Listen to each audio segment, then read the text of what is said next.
Hello everyone, welcome to my channel. तो आज का ड्रामे का नाम है नंबर्स, जो ऑनगोइंग ड्रामा है और बहुत ही ज़्यादा इंटरेस्टिंग ड्रामा है। ये मिस्ट्री से भरा हुआ है। एपिसोड की स्टार्टिंग में दिखाया जाता है एक बच्चे को डर के भागते हुए देखते हैं, जैसे कोई उसका पीछा कर रहा हो। वो बच्चा हैबिट कंस्ट्रक्शन साइट के पास बैठा होता है। वहाँ मिस्टर जैंग नाम के शख्स उसे उसका बैग लौटाते हैं जो गिरा हुआ था। वो उसे खाना खिलाने भी ले जाते हैं कंस्ट्रक्शन साइट के पास वाले रेस्टोरेंट में, जहाँ की ऑनर एक ग्रैंड माँ होती जो उसे अच्छे से बात करती हैं।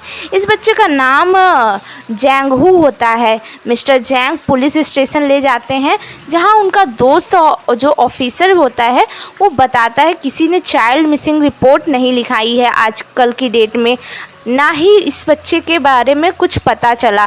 हॉस्पिटल, कंस्ट्रक्शन साइट और मैंने हर जगह चेक किया, पर इस बच्चे के बारे में मुझे कुछ नहीं पता चला। तो यहाँ बार बार आके मेरा और अपना टाइम वेस्ट करना बंद करो। इस बच्चे को भी नहीं पता अपने पेरेंट्स के बारे में, ना ही इसे कुछ याद है, यहाँ तक नाम भी नहीं याद है अपने पेरेंट्स का। मिस्टर जैंगो को वहाँ से ले जाते हैं और कहते हैं अब से हम यहाँ नहीं आएंगे, तुम हमारे साथ रहोगे। जैंगो कहता है आपके और जीसू के साथ आपकी लड़ाई हो गई है क्या, आपके दोस्त के साथ? मिस्टर जैंग कहते हैं हाँ, और हम जिस दोस्त से लड़ाई करते हैं उससे बात नहीं करते, और तुम भी जिस दोस्त से लड़ाई करना उसके साथ मत खेलना।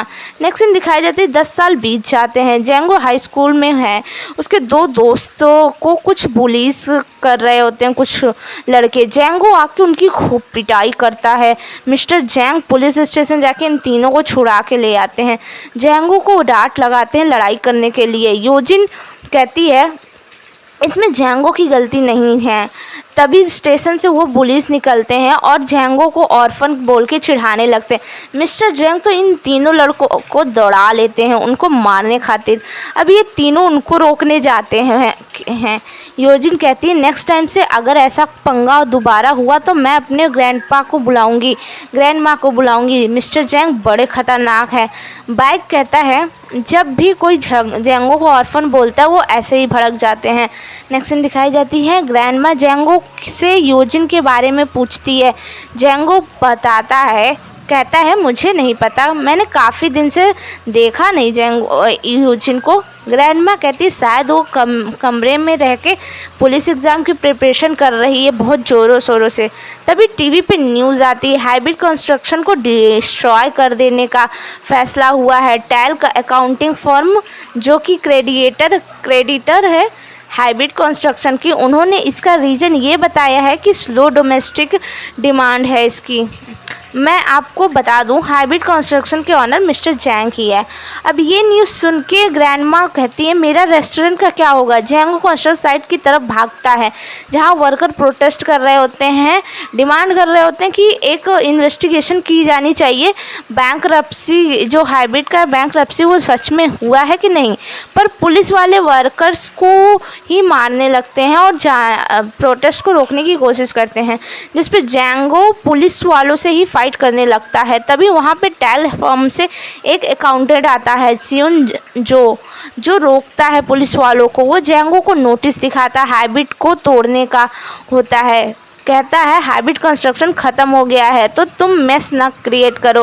हैबिट कंस्ट्रक्शन अब बैंकरप्ट हो चुका है, सो गेट लॉस्ट। जैंगो कहता है तब बाकी सब का क्या होगा, कैफेटेरिया का क्या होगा, मैं ये नहीं होने दूंगा। सिंजू कहता है हम लोग कंपनी की लाइफलाइन है, हमारे पास पावर है, कौन सी कंपनी रहेगी या कौन सी कंपनी नहीं। अकाउंटिंग सिर्फ नंबर्स देखते हैं, मनी पैसे कितने हैं। जैंगो कहता है तुम लोग पैसे बना रहे हो लोगों को स्टैप करके, तुम लोग को इतना पैसे की केयर क्यों करते हो, क्या करोगे इतने पैसे करो जो करना है, पर मैं ऑब्स्टेकल बनूंगा तुम्हारे इसमें।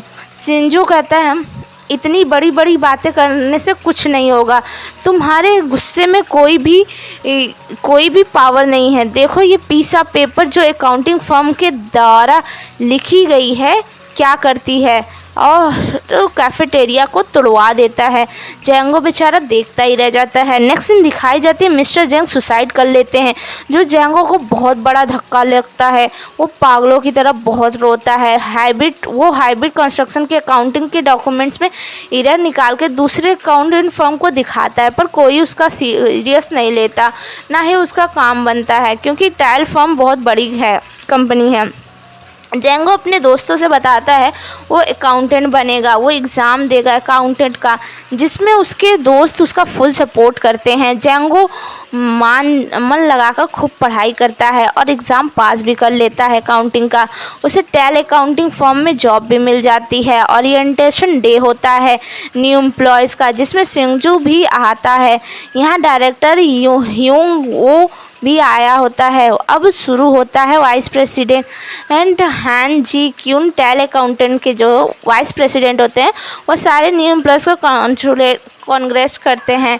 और संगमिन जो कि सिंजू की कॉलेज की फ्रेंड होती है, वो सिंजू से कहती है फादर और सन में कितना डिफरेंस है। एक्चुअली सिंजू वाइस प्रेसिडेंट का बेटा होता है। तभी सबके फ़ोन में अचानक एक मैसेज आने लगता है। सब उसको देखने लगते हैं। शंगमिन चेक करके बताती है तो कहती है ये उस new high school graduate training के बारे में है।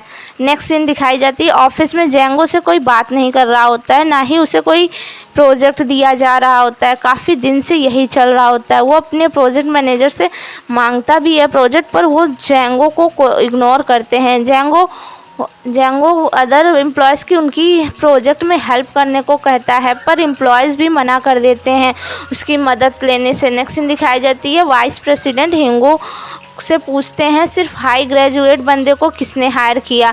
हिंगो बताता है स्योंगजो ने अपनी अथॉरिटी को यूज करके इसको हायर किया है। वाइस प्रेसिडेंट को पीपल इंटरटेनमेंट कंपनी के सीईओ जुनटक का कॉल आता है। उनके कंपनी का ऑडिट होने वाला होता है आज, जो टेल फिल्म ही करती है। जुनटक कहता है जैसा आपने बोला था मैंने वैसा अरेंजमेंट कर दिया है।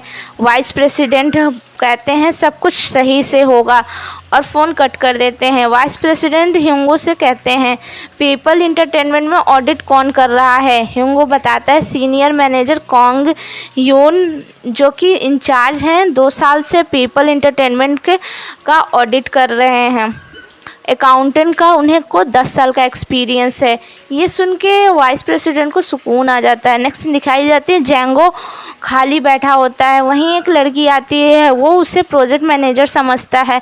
जेंगो को कहता है वो कोई भी प्रोजेक्ट कर लेगा। वो लड़की कहती है मैं कोई प्रोजेक्ट मैनेजर नहीं हूँ, मैं सीनियर एसोसिएट जिन यून हूँ, न्यू एम्प्लॉयज़ ट्रेनिंग की इंचार्ज। मैं ये बताने आई थी ऑडिटोरियम में ट्रेनिंग होने वाली है, तो चलो। जेंगो कहता है मुझे एक सवाल पूछना है यहाँ जितने प्रोजेक्ट उनके फेक नेम क्यों है, क्यों असली नाम नहीं यूज किया जाता। जिन्हों बताती है ताकि कोई रूमर्स ना फैला दे ये यार डाटा लीक ना हो, क्योंकि अगर ऐसा हुआ तो स्टॉक प्राइसेस पे भी इफ़ेक्ट पड़ेगा, उसके कम होने के चांसेस हो जाएंगे। जिन्होंने सारे एम्प्लॉयज़ को डिपार्टमेंट दिखाती है। पहला टैक्स डिपार्टमेंट होता है जो कंपनीज़ के टैक्स से रिलेटेड प्रॉब्लम सॉल्व करती है। दूसरा ऑडिट डिपार्टमेंट होता है, ये इंचार्ज होते हैं ऑडिट के और कंपनीज़ के अकाउंटिंग रिलेटेड प्रॉब्लम्स को सॉल्व करते हैं। तीसरा एडवाइजरी डिपार्टमेंट होता है, ये डिपार्टमेंट बिजनेस में सब कुछ के इंचार्ज होते हैं सिर्फ टैक्स और ऑडिट को छोड़ के। ये corporate workout, merger and sale of assets and financial advisory के तरह सारे काम करते हैं। जेंगो सोचता है ज़रूर सिंजो इसी डिपार्टमेंट से होगा। सिंजो सच में एडवाइजरी डिपार्टमेंट से ही होता है।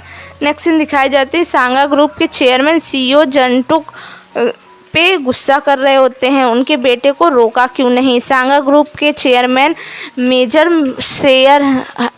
सांगा ग्रुप के चेयरमैन का मेजर शेयर है पीपल इंटरटेनमेंट का। इनके बेटे ने बहुत बड़ा कंपनी को लॉस करवाया होता है। अगर ये बात बाहर आ गई तो उनके बेटे को धोखाधड़ी के केस में जेल भी जाना पड़ सकता है। वहीं पे वाइस प्रेसिडेंट और हेंगू होते हैं टेल फर्म के। हिंगू कहता है जब शेयर होल्डर अपने पैसे लॉस करेंगे तब ऐसा होगा, पर अगर हम उन्हें लॉस के बजाय गेन दिखाएं तब प्रॉब्लम सॉल्व हो जाएगी। चेयरमैन कहते हैं अगर सांगा कंपनी पीपल एंटरटेनमेंट को टेक ओवर कर ले तो वाइस प्रेसिडेंट कहते ये रिस्की है, अभी पीपल एंटरटेनमेंट का ऑडिट हो रहा है, ऐसा काम करो जिससे पीपल एंटरटेनमेंट को डिस्क्लेमर ऑफ ओपिनियन ना मिले, एक बार ये प्रॉब्लम सॉल्व हो जाए तो कंपनी को टेक ओवर कर लेना। चेयरमैन कहता है अगर पीपल एंटरटेनमेंट फेल हो गया ऑडिट में तो वाइस प्रेसिडेंट उसकी फिक्र ना करो, वो हम टेल फर्म देख लेगा। चेयरमैन कहते हैं मुझे बिलीव है तुम पे, 3 साल पहले तुमने मेरी कंपनी को सीक्रेट फंड दिला के मदद की थी।